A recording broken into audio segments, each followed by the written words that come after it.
बार ऊपर वाला के नाम ले जाला तरंगो लेकिन एक बार जय जयकार मनाई और ओकरा के कमेटी के लाभ उठाई। प्रेम से हनुमान जी महाराज की हेलो। तो सबसे पहले भैया हमारे पता और एड्रेस ले ली। स्टेज मेरा आना जाना, स्टेज मेरा आना जाना बगले में मकान है। घर है मेरा नेपाल में रौटहट जिला जयपुर पलटुआ बीगन रसिया नाम है। और उसे भी हमने के कहला भाई नचनिया, लोग देखते कहले कि नचनिया जाता, हमने के उल्टा काम हो। सब लोग जाला खा कर सूते तो हमने खा के जाए न कूदे। रातिये से का कोई आज सवेरे तो ही चिवरा चल गई भात से भेटे नहीं खे। कोनो भाई ना आके कोई भाई खाना खोइला हो सब बैठ गए ना शुरू करे ना कद करते रहो।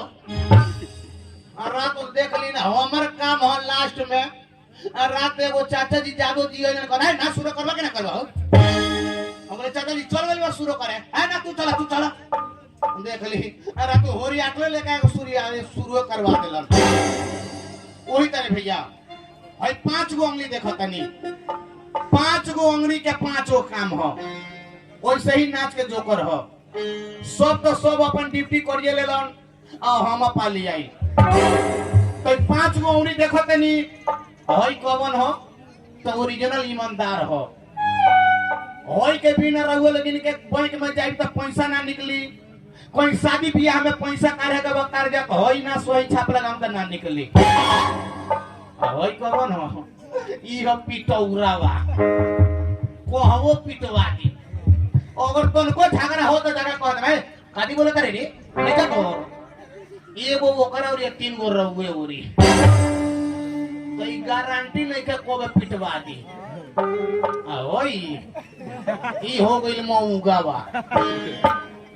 लेकिन आजकल जाता नहीं हमनी गाड़ी पर चोर कर तो सो छावरी कहता है घोप घोप तई मऊगवा छोड़ के हो गइल बा घोप घोप। यहाँ के दीवानी पंडित जी जो हम बढ़िया से चंदन टीका कहले हन। लेकिन आजकल के हीरोगा जाके नहा धो के पकड़ी से के सोट ली आ जाकर चंदन में हाथ लगावे के होय तो लगा ली होय गया धोप देवर बिचले से मार ली आ होय तो बुझते बानी 5 मिनट। वही तरह भाई कहल गई बा कि दारू मत करी।